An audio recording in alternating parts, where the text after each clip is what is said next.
again everyone, and welcome to another one of my trading updates. So in this video I'm going to talk about obviously my trading last night in America plus my trading today in Australia, and I also want to spend a bit of time talking about the recent decision that's come out of the Federal Reserve around official interest rates, as well as changes to the bond buying and implications that might have on markets and my own trading.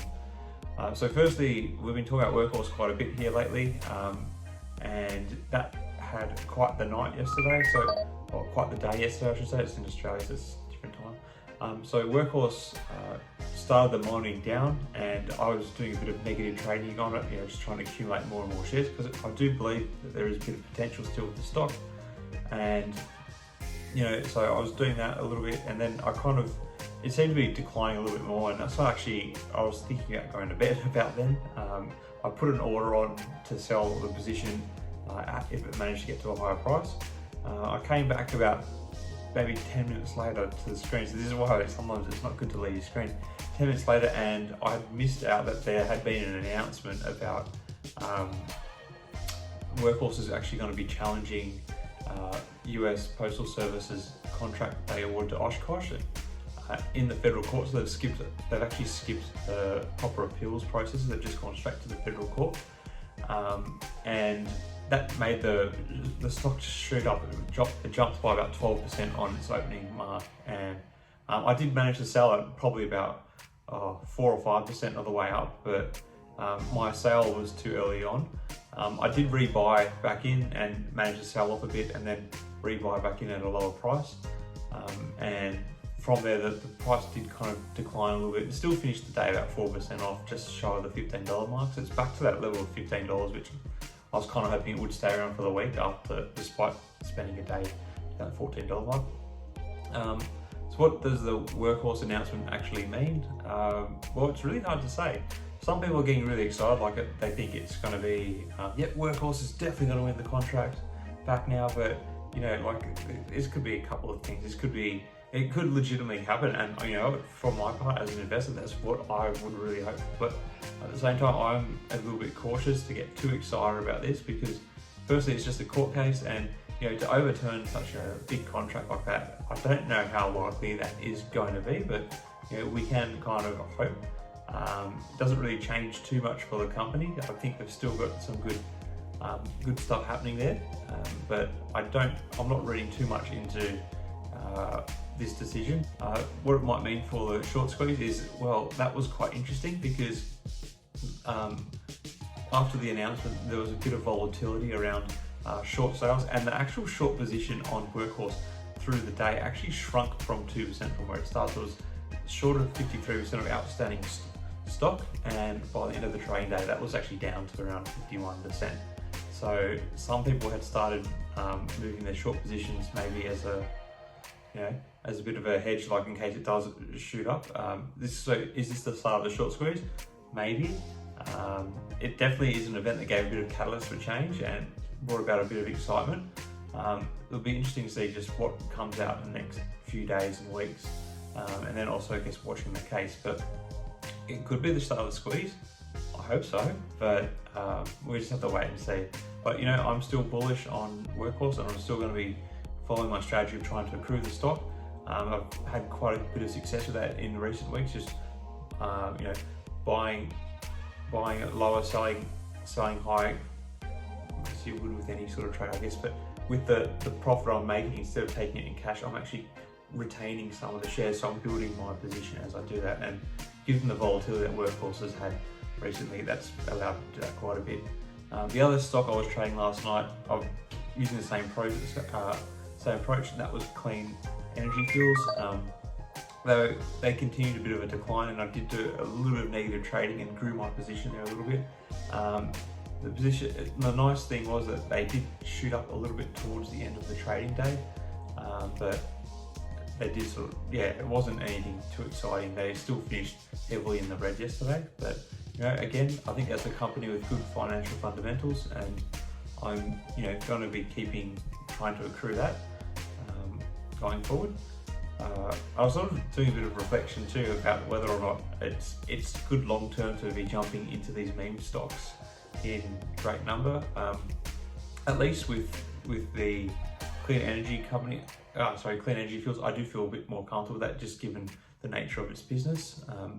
Fuel is always in demand, and people are going to be wanting to switch to alternative, cleaner fuels. So I think that they do have a sound future ahead of them.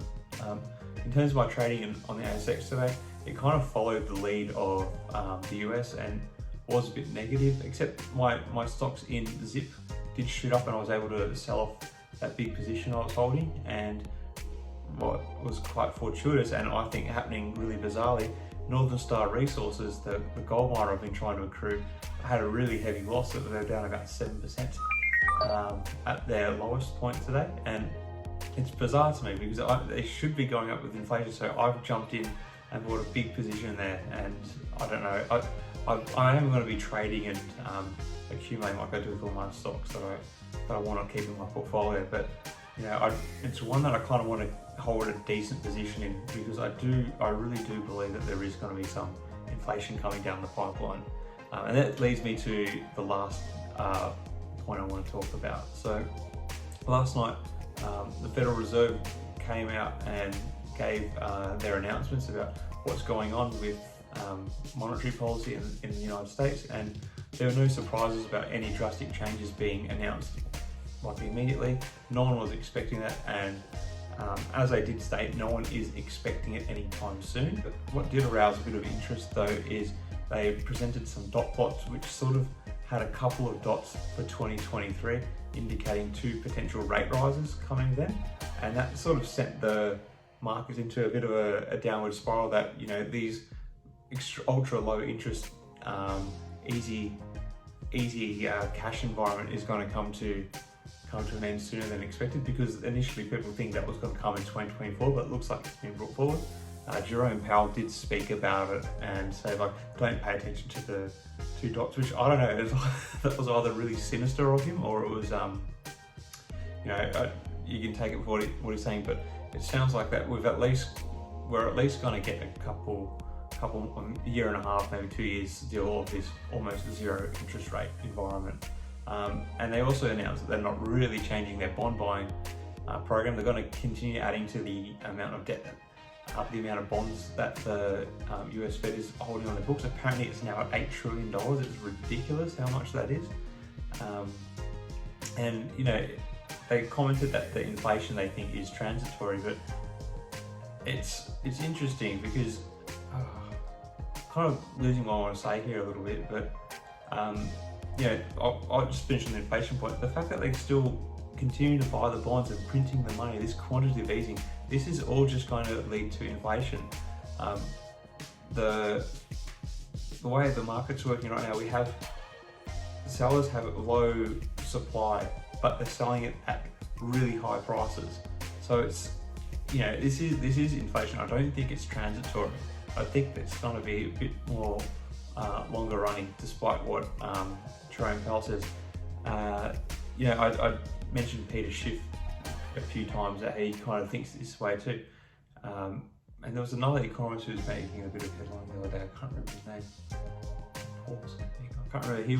He was talking about it too, and he was, people were kind of starting to listen to them. But the way the inflation is looked at, it's surprising that the gold stocks still are dropping. It's like the markets are kind of behaving, I think at least, very irregularly at the moment. They're a bit irrational. So it's I think you've got to be a bit careful. Like, you always have to be careful. The other thing too, which was quite interesting, is Jerome Powell sort of spoke and said that that the US economy is going as strong as it's been in a long time. Well, this is bizarre, because if the US economy is going so strongly, why is there such a need for so much intervention by the Fed? That doesn't make sense. Like, if the economy is going strong, the Fed shouldn't be intervening. So I don't know.